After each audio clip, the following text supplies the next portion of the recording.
मनसे अध्यक्ष राज ठाकरेंनी पुण्यातील पूरग्रस्त भागाची पाहणी करत नागरिकांशी संवाद साधला। यावेळी धरणातून पाणी सोडताना नागरिकांना कल्पना का दिली नाही असा संतप्त सवाल राज ठाकरेंनी केला।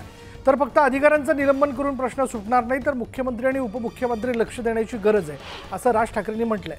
तर सरकारकडे विकास आराखडा असतो पण टाउन प्लॅनिंग नसतं। राज्य म्हणून कोणाचं लक्ष आहे की नाही असा थेट सवाल विकासाच्या मुद्द्यावरून राज ठाकरेंनी केला।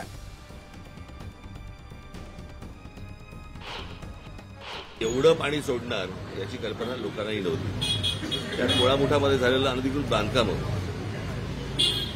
आणि त्या त्या बांधकामांमुळे त्या घरामध्ये शिरलेलं पाणी, मी काल जाऊन आलो, अत्यंत वाईट परिस्थिती आहे त्या संपूर्ण घरांची।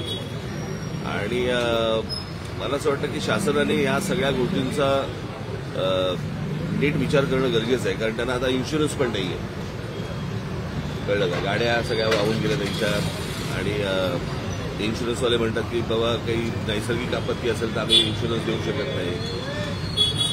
मग जर समजा या गोष्टींची पूर्वसूचना न देता जर पाणी सोडलं असेल, लोकांचं नुकसान झालं असेल, तर मला असं वाटतं की राज्य सरकारने याच्यामध्ये त्यांना मदत करणं आवश्यक आहे आणि गरजेचं आहे। असं वाऱ्यावरती सोडून चालणार नाही।